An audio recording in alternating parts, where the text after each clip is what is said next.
Here's a question that stumps almost every car audio beginner. Why does the exact same subwoofer sound like a monster in your buddy's hatchback, but sound weak and boxy in your sedan? You bought the sub. You bought the amp. You wired it up right. And it still sounds terrible instead of that chest-thumping rumble you always want to feel. By the end of this video, you're going to know exactly why sedans fight you on bass, and exactly what to do to fix it. Let's start with the mystery itself, because this is where most people get stuck. A sedan trunk is basically a sealed box that's already attached to another sealed box, your cabin.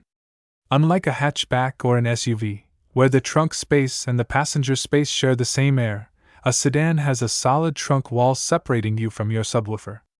That wall is the reason your bass feels muffled instead of felt in your chest. The sound waves have to punch through metal, foam, and carpet before they ever reach your ears. So right away, you're fighting physics, not just gear choice.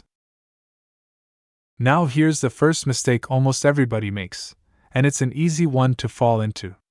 They think bigger sub equals bigger bass, so they cram an oversized subwoofer into a box that's way too small for the trunk, or they pick an enclosure style that was never meant for a sealed-off space like a sedan trunk. A ported box that's tuned low and needs room to breathe will choke in a cramped sedan trunk. Instead of a deep rolling rumble, you get a boomy, one-note thud that rattles your rear deck and drives you crazy on long drives. If your bass sounds more like a knock than a wave, that's usually your first clue the enclosure and the space don't match. So let's talk about enclosure choice, because this is where the real strategy starts. For a sedan, a sealed enclosure is almost always your best friend. A sealed box gives you tighter, more accurate bass, and it takes up less physical space than a ported box tuned for the same frequency. It also handles the acoustic isolation of a trunk way better, because you're not relying on a port to move air efficiently in a tight, enclosed area. Yes, a ported box can hit harder on paper, but in a small sedan trunk, that extra output often turns into boom instead of rumble, and boom is not what you're after.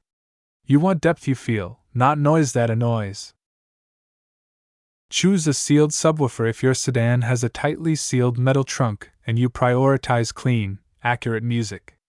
Choose a ported subwoofer if you want maximum volume and your sedan has a pass-through, fold-down rear seats, or a hatchback-style cabin layout. Next, let's talk about subwoofer size and power, because this is where people either underbuild or way overbuild. You do not need a massive 15-inch subwoofer stuffed into a trunk barely big enough for a spare tire. A properly powered 10 or 12-inch subwoofer, matched to a clean amplifier with the right RMS rating, will outperform an oversized sub that's starving for the box volume it actually needs. Subwoofers are like engines. It's not just about displacement, it's about how well everything around it is tuned to work together. A smaller sub in a properly sized sealed enclosure, fed clean power, will hit harder and cleaner than a huge sub crammed into a box that's fighting against it the whole time. Now let's get into the part nobody talks about enough, and this is honestly the biggest secret behind rumbling bass in a sedan. It's not just the subwoofer. It's the airflow between your trunk and your cabin. Remember that wall we talked about earlier? If that wall is completely blocked off, sound pressure gets trapped inside your trunk, causing nasty metal rattles instead of pushing into the cabin where you actually sit.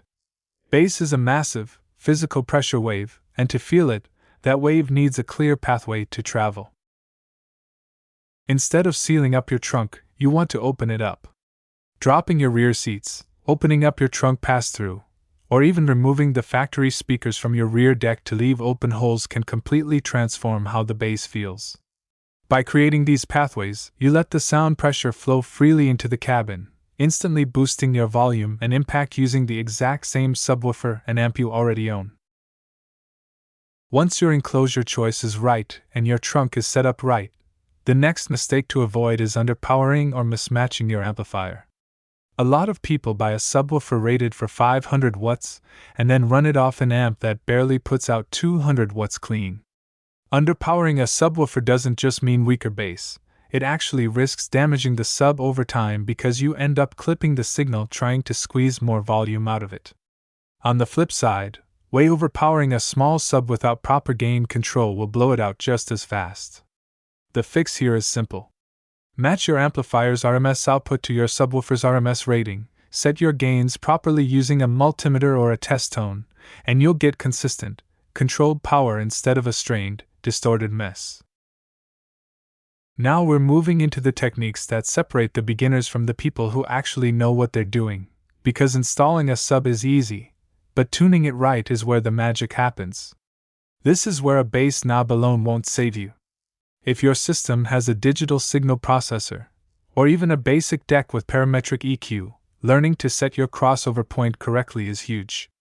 Set your low-pass filter around 80 Hz, and you'll stop your subwoofer from trying to reproduce mid-range frequencies it was never designed for. That keeps your rumble focused down low where it belongs, instead of muddying up your vocals and instruments. Time alignment is another one of those advanced techniques that most sedan owners never even touch, and it's a shame, because it's a total game changer. Since your subwoofer in the trunk is physically farther from your ears than your front door speakers, the bass technically arrives at your ears a fraction of a second later than the rest of your music. Your brain notices this delay even if you can't consciously pinpoint it, and it makes bass feel disconnected from the rest of the mix. By adding a small delay to your front speakers so everything reaches your ears at the same moment, that bass suddenly locks in with the beat instead of trailing behind it. It's a small adjustment that makes a massive difference in how tight and rumbling your bass feels. Let's also talk about placement, because where you physically position your subwoofer inside a sealed enclosure matters more than people think.